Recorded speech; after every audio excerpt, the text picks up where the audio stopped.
comes the dangerous part because, oh, your hand went up first. Oh, you were really excited to ask something. So let's go to this guy right back here. And I'm going to be throwing things at the crowd. I am really dangerous with these things. They fly way better. No, I'm going to throw them at the people who ask questions. So go ahead, sir. What do you look for in an artist for your books? What do I look for in an artist for my books? The artists that I choose are the ones, and by the way, we'll do seating down people first, so you guys can relax your hands, and then I'll go by group, that way, yeah. So I look for really great line art, because I'm choosing the artists in the interior artists. The painters I can ask, but I can't really choose, I don't hire them. All the artists in between the covers are artists I hired myself and paid for the art myself and commissioned. This is just something that I feel is very important for books. I wish that we had more art in books. I'm not the only one who wishes this, but I wish that we had more illustrations and novels for big people. All the little people get all the cool illustrations. Ben McSweeney I hired because, and he does Sean's sketchbook because he did really awesome fan art. And I just called him and said, I need you to be doing some art for a pitch for mine. He did this art for a pitch, turned out really well. I then hired him to work on the Stormlight Archive. Isaac I've known for years. Dan Dos Santos also did art for this, and he has a beautiful cover illustration. For him, I wanted him because he's so good with figures, and I was doing this art that involved a lot of figures that I went to him. So it just really depends on the situation. But a good DeviantArt portfolio with great line art is part of what draws me. All right? Here we are. Let's see if I beam people.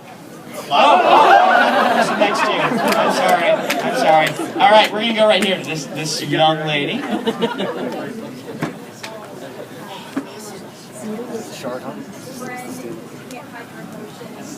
Why did I pick a world that had so much emotion? Speaking to Spren, you can't hide emotion. The Parshendi songs. I was looking for a world that would do what I wanted to do to epic fantasy, which was push it beyond the kind of comfortable bounds that it had settled into. I feel like this should be the most imaginative genre possible. You can do anything, and part of what draws us to the genre is the sense of wonder, and if we're always reading the same thing, we lose that sense of wonder. In fact, you will meet a lot of people who, during the same period that I was kind of getting frustrated with the genre, a lot of people who left the genre because they were seeing the same thing too often, which is a shame because it's the genre where you shouldn't see the same thing too often. They were jumping ship to things like Sabriel, Garth Nix at the time, and things like this. They were doing really innovative things with the genre. A lot of them were happening in young adult at that time. There were some great authors right in this time. I don't want to imply that everyone. I just read a couple stinkers in a row, and it kind of soured me on the idea. So that's what I'm looking for. I like the idea that from page one, you know, you're seeing the Spren from the prologue of the book, and they are bizarre and different from our experience, and everyone accepts them as a natural part of life, that it tells you this is not our world. This is a bizarrely different world, but I used emotion because we all feel emotions. For a really great book to work, you often, particularly fantasy book, you want to have one foot in the familiar and one foot in the strange. Using something familiar in a strange way, or taking something strange and making it familiar, is the hallmark of the science fiction and fantasy genre, which then allows us to say, I understand emotion, so I can understand what this feels like, but there's a bizarre side effect in this world which allows some of the sense of wonder to come into it. All right, right here, your hand went up first. Yes. Are you wearing, what are you wearing? That's a cool shirt. Just a dragon. A dragon? Yeah. Dragon shirts are awesome. So you mentioned that you'd already written the last chapter of book 5, and you had most of the series planned out. Yes. Did you leave yourself any room for good inspiration that Do I comes leave along? myself any room for inspiration? Here, I'll throw this to you first. I put the guy to, you should pass that back to him if you would.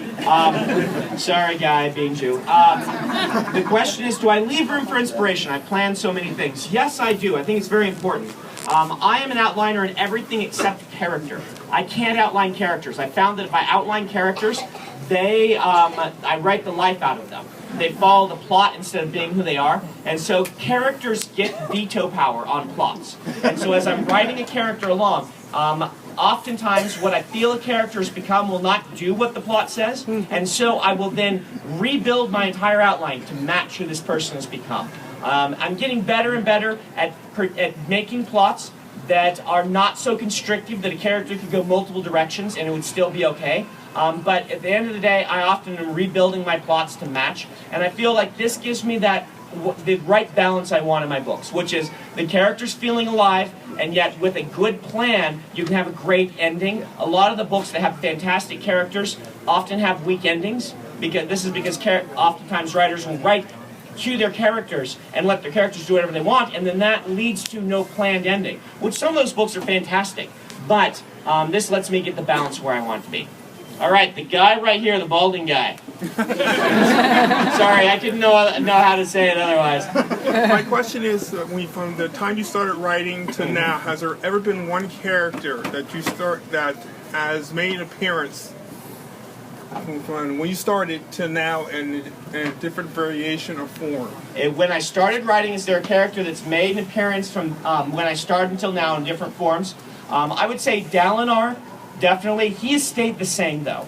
Hoyd has basically stayed the same. He was also in that first book that I wrote. Kaladin's probably gone through the most transformations over the years of who he was and who he became. So, good question. All right, see if I can not hit you. Oh! Okay. All right, lady right here in the front.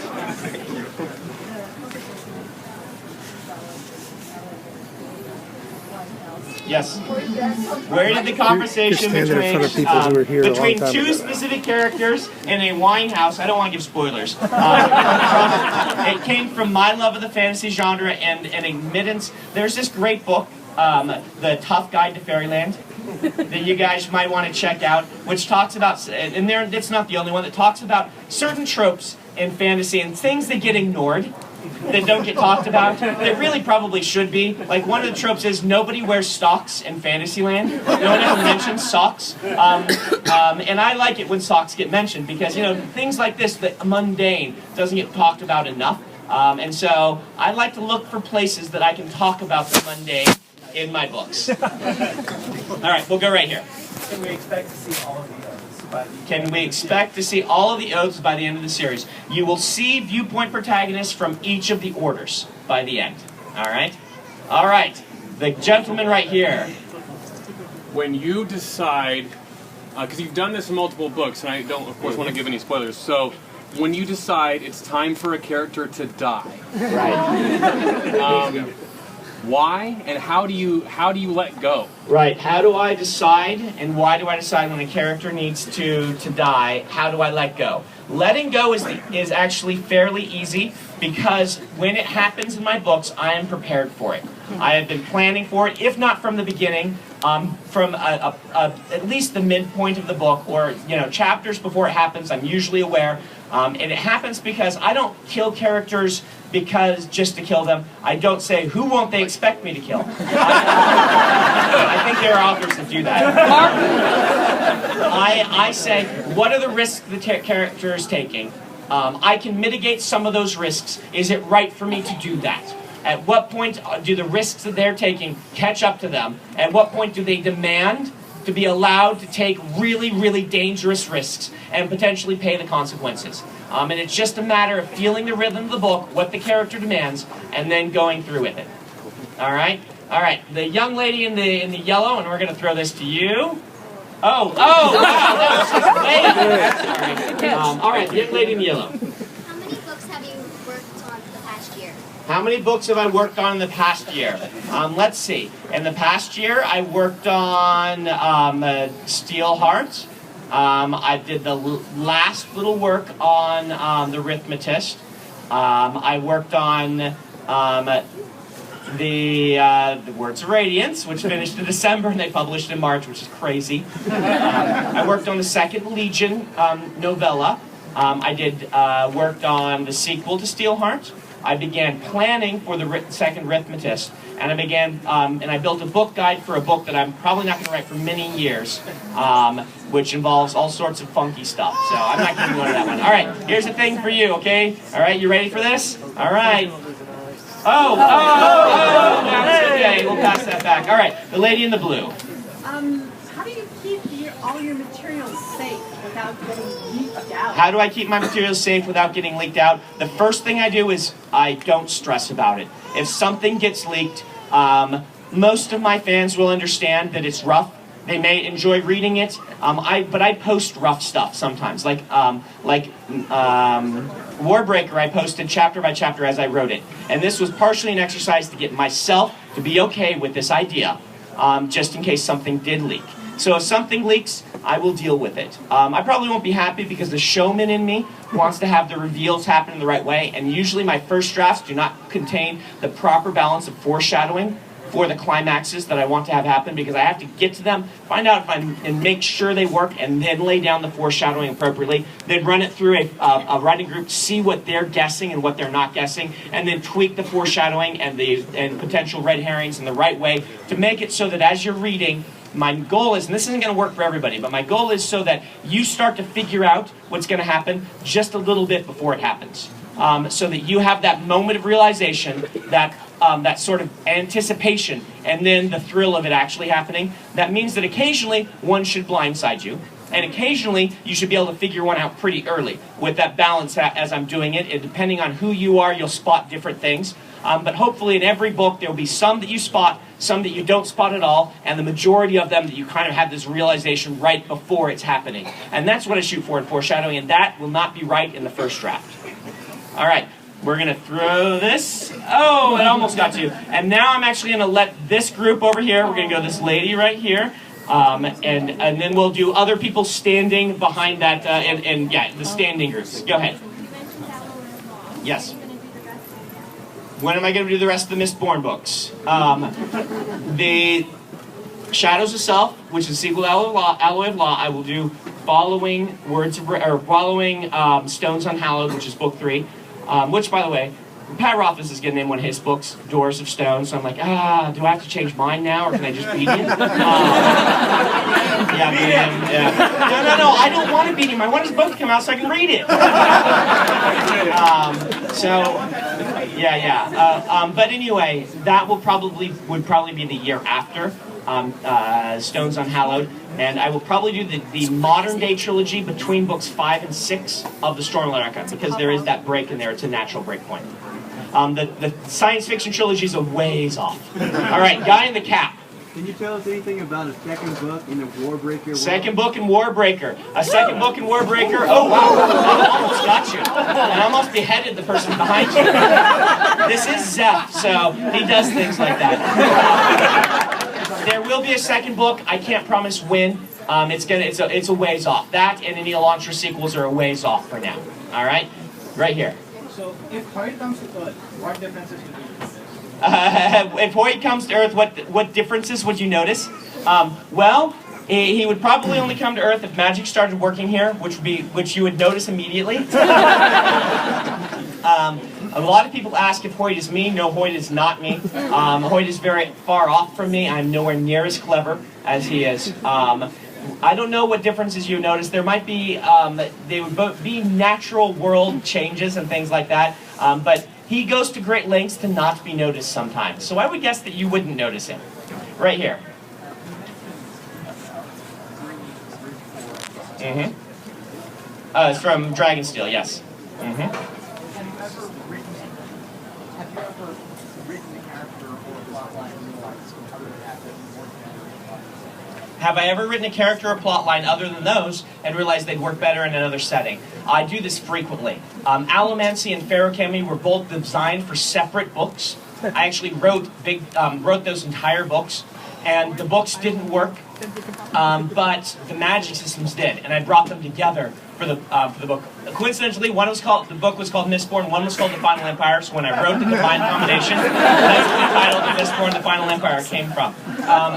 There is a character from the 2002 version of The Way of Kings, which I wrote an entire book about in another world, and then he makes an appearance in Words of Radiance. But this character started in The Way of Kings 2002, which is kind of fun. All right, where's Waldo over there? Your character's a lot of freedom.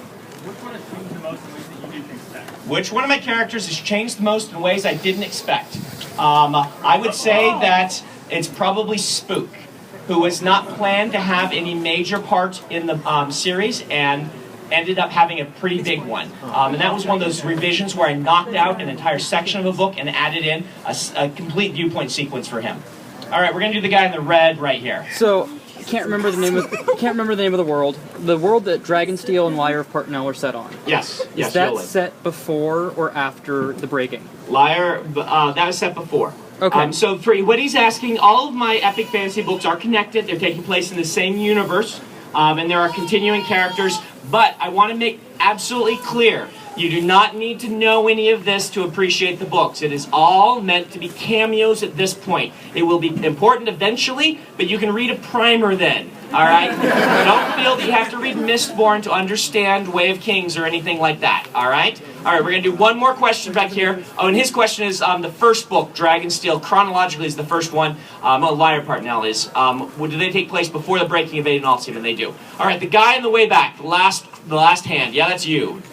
Do you ever follow your own writing prompts from writing excuses? Do I ever follow my own writing prompts from writing excuses? Once in a while I do. And it's a lot of fun to do so. So yes, I have done that before. All right, you're way back there. See if I can get this to you. I almost... you didn't get him really a card. well. You forgot. The lady in the back right there with the... You didn't give him a card. Oh, I didn't get the guy in red his card? No. Oh, okay, red. Here you go. Okay. We'll pass that to the guy in red if you would. All right, the lady in the bow. With the bow, is that a bow? Whatever's in your hair, something. I thought you were going to say this. Hold it up. Standing on somebody? That's good. Okay. Cool, thanks. This board and Alloy like to balance magic and science. Yes. And I was wondering, how do you make those decisions? When is magic just magic? Oh, good question. So how do I make the decision? That's a great question. Between when is magic just magic, when do I use science? I like to balance using magic and science in my books. This is just something that I'm fascinated by. I was originally a chemistry major in college. I like cool magic systems that have 1 foot in science and 1 foot in superstition, which is where my favorite magics that I've read come from. I feel like humans naturally try to explain things, and I'm usually working in an era where they're going to try the scientific method out. Most of my books are happening, at least Renaissance era or post-Renaissance in their equivalent worlds. And so it's just really fun to me to do this. And how do I decide? I just try writing the magic and see if it works. And if it doesn't, I move the balance one way or another. If you're really interested in this, I've written 3 essays called Sanderson's First Law, Second Law, and Third Law, very humbly named, in which I talk about how I design magic systems. And it's not, this is how you should do it. It's simply, here are some rules I follow. All right, here we go. Okay, all right, you're way back there. All right, can we pass that back, all the way back there? This guy's trustworthy. He'll get it back there. He's from Theoryland. They're trustworthy. All right, we're going to go the guy right here with the 3 things on his shirt. So, how did you decide that Hoyd would be a world hopper and would be connected to all of your books? How did I decide that Hoyd would be a world hopper and connected to all my books? Hoyd predates the idea of the Cosmere. The very first story I wrote about him was him visiting a planet, trying to figure out how the magic works. So he could just, and I actually had a sequence of stories. I was a teenager then, writing about this guy visiting other worlds, having to hack their magic system and things like this. And so it became very natural to me to start using him when I built the idea of the Cosmere, which is built around the idea of, I love books that have done this, but I feel that a lot of the ones that I love did it after the fact. Asimov's a good example of this, where he tied everything together, and since he hadn't planned it from the beginning, he did a wonderful job, but since he hadn't planned it from the beginning, there were some little hiccups in tying his worlds together, and I thought, what if somebody did that from the beginning? So once again, I'm kind of standing on the shoulders of somebody who did something awesome and trying to take it a step further. All right. Hey, that almost got to you. All right, we're going to do this guy who's twirling his thing around. Go ahead. All right. Was there anything you had to cut from the first or second book that you wish you hadn't cut? Is there anything I wished I hadn't cut from the first or second book that I wish I hadn't cut? That can get, yeah. So far, no. There is nothing that I've cut from either of those books that I wished I hadn't cut. There is one small tweak, which I can tell you when you come up if you read the book, that I kind of wish I'd made to the end of the second book.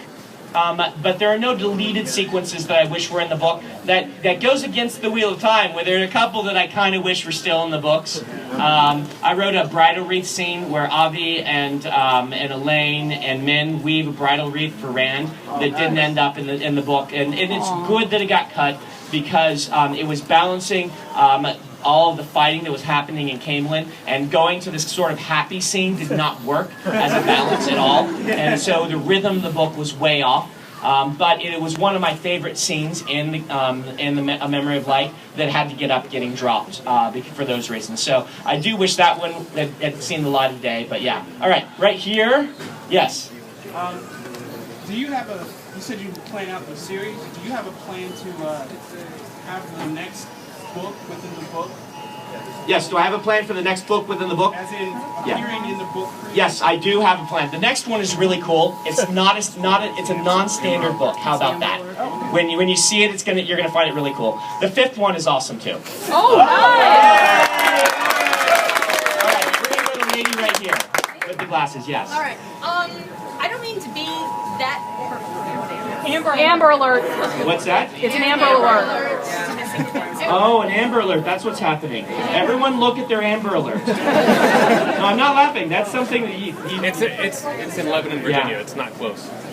All right, go ahead. I don't mean to be that person, but is the Mistborn video game? Oh, yes, Mistborn video game. Good question. A lot of people are curious about this. Mistborn video game is listed as in development still. Real well. I don't know. I wrote a story for it. I don't know when it will come out or if.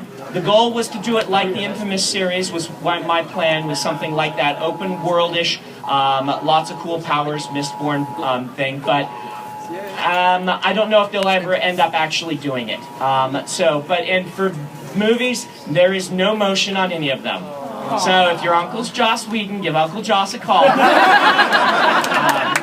But there is no motion on anything. Last I heard, Wheel of Time, they were shooting for television show now.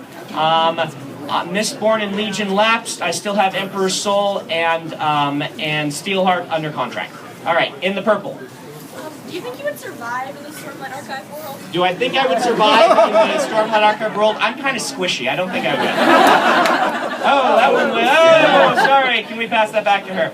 Okay, right here, this guy.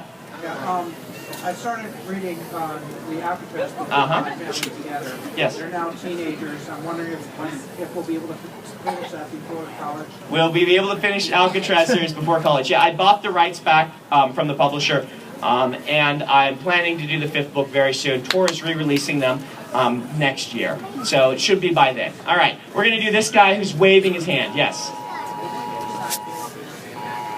Am I going to resize Way of Kings to match Words of Radiance? No, no. I was kind of hoping Words of Radiance would be shorter than Way of Kings, but it is not. All right, in the red. How did I come up with the geography on Roshar? Good question. The geography on Roshar was developed as a natural outgrowth of the High Storm, which was the first concept for Roshar, which was inspired by the Storm of Jupiter.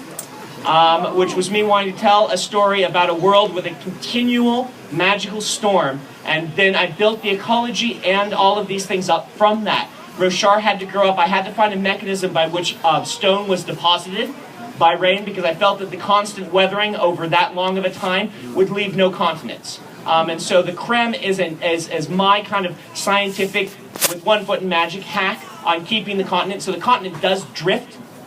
They don't have plate tectonics. The continent actually moves as it gets weathered on the east and gets pushed that direction over millennia of time. So that's kind of one of the fun things. All right, the guy right here.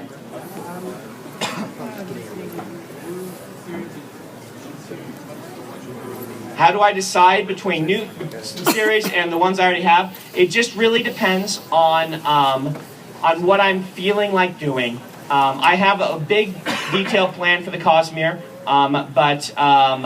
but yeah, I will do others, and I can't promise when or what I'll do. It just is when inspiration strikes me. Okay, I'm going to do one more on the way back. The guy went up on his tiptoes. Okay. My question is, how is your writing epic fantasy influenced your work in like a more comic book sense, like? Oh yeah, like Steelheart and stuff. How is that influenced? How did writing in more of a comic book sense influence your later epic fantasy novels. Also, Yeah. ever make a comic book? I will make a comic book. I'm trying to take one of the unpublished 13 novels and go back over it because the dialogue in one of them is pretty good. But if I can just fix some of the plot archetypes, then we'll release that as a graphic novel. White Sand, we're working on doing that for. That's Cosmere, yeah. And so yes. Working in the I've read comic books since I discovered Teenage Mutant Ninja Turtles, the original, when they all had red face masks. None of this Archie Comics version or whatever it was. I've read a lot of comics, and so they've influenced me all along. Wanting to do a comic book themed book is something that I had an idea for years and years. And people told me, you really can't, no one's going to read a comic book themed book. So I just wrote it anyway. I would say that the biggest thing I practiced in that book that's reflected back is the short pacing of chapters.